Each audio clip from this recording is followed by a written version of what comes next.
The M18 Recoilless Rifle was a 57mm shoulder-fired anti-tank recoilless rifle used by the U.S. Army in World War II and the Korean War.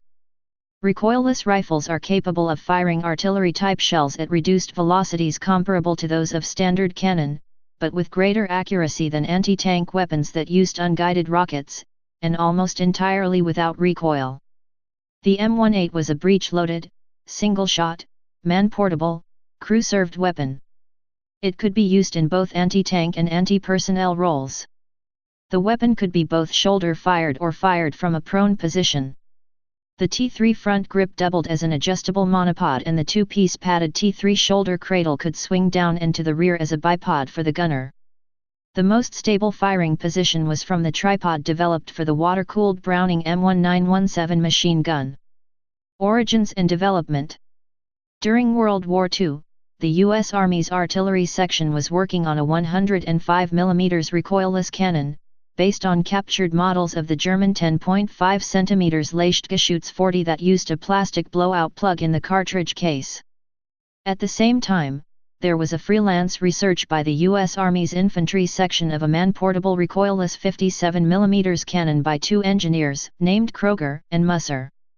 Instead of a blowout plug, the infantry section's recoilless cannon used a British development in which the cartridge case had hundreds of small holes in the side walls with a lining of plastic on the inside of the cartridge case walls to keep water and other elements out until the round was fired. Another unique innovation was the use of pre-engraving bands on the 57mm projectile that engaged the barrel's rifling.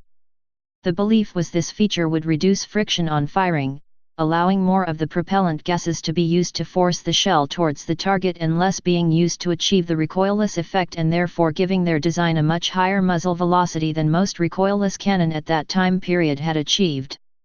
The Crow musket, as the new 57mm weapon was called, a wordplay on the engineers' family names, was officially designated the T-15 and first tested in November 1943.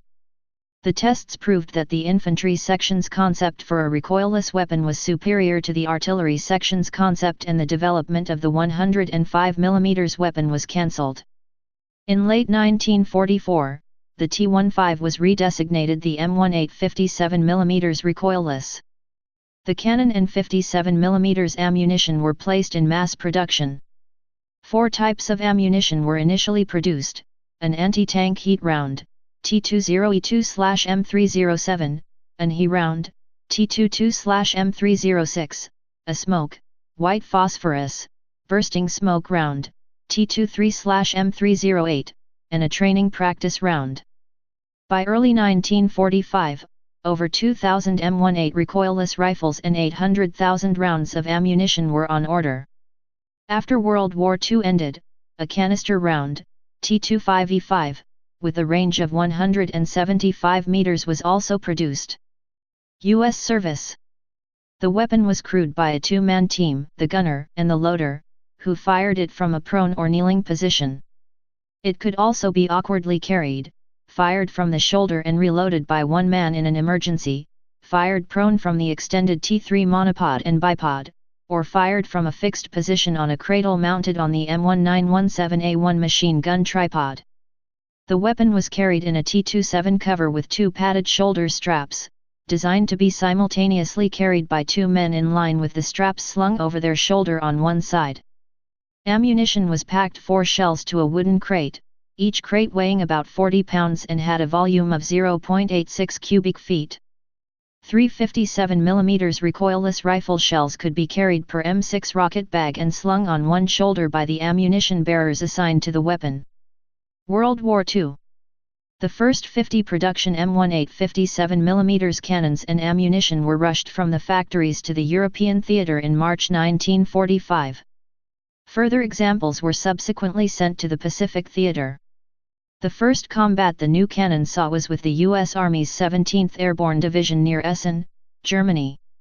While the performance of the high-explosive HE warhead was impressive, the M18's 57mm heat round was slightly less so, only about 76.2 mm, 3 inches, of armor penetration at 90 degrees, compared with the M6A3 rocket for the bazooka, which had a penetration of 100 mm. In the Pacific theater, the new lightweight 57mm cannon was an absolute success as pocket artillery for the soldiers of U.S. Army infantry units that were issued the M18.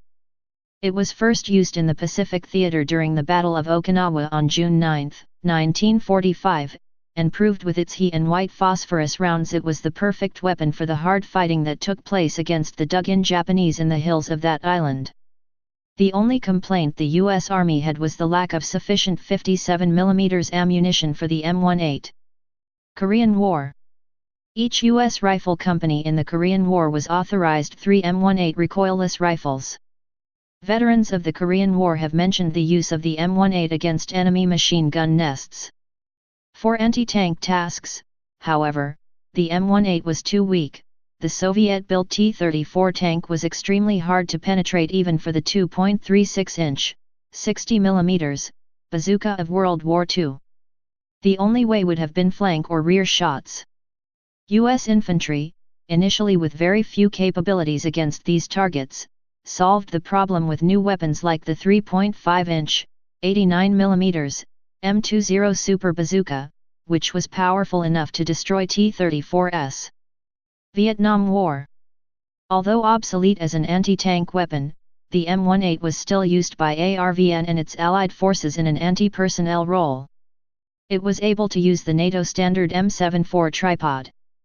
U.S. Navy swift boats used paired mounts containing triple-mounted M18s and a .50 M2HB machine gun on the bow. It was used for fire support or demolishing obstacles. Ammunition.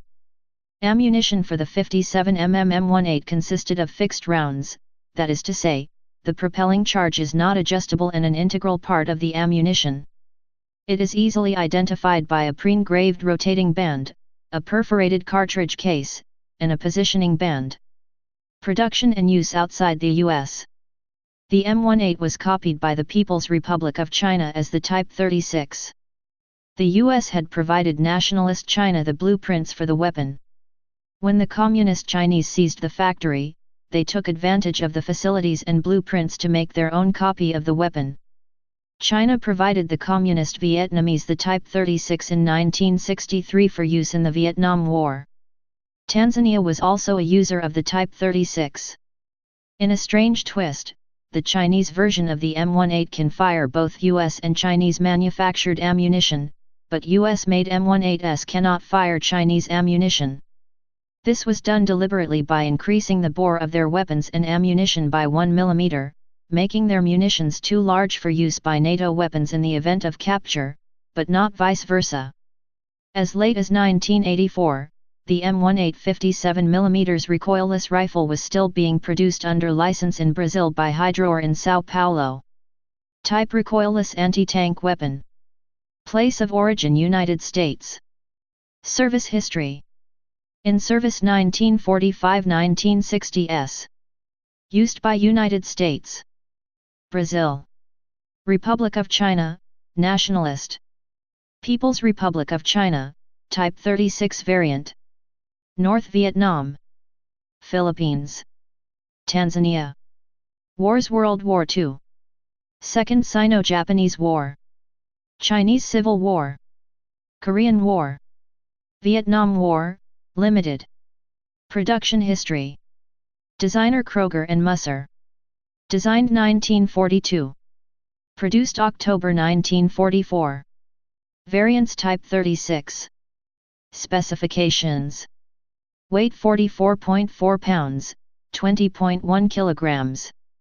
Length 61.6 in, 1560 millimeters. Crew 1 or 2. Shell 57 x 303 mmR. Heat, 5.3 pounds, 2.4 kilograms. He, 5.3 pounds, 2.4 kilograms. WP, 5.3 pounds, 2.4 kilograms. Caliber 57 mm, 2.26 inches. Action interrupted lug rotating breech block. Recoil recoilless. Carriage M1917A1 machine gun tripod mount. Elevation plus 65 degree to minus 27 degrees. Traverse 360 degrees. Muzzle velocity 1200 feet/s, 370 m/s. Effective firing range 490 yd, 450 m. Maximum firing range 4340 yd, 3.97 km. Sights telescope M86C 2.8 power. Please subscribe and thanks for watching.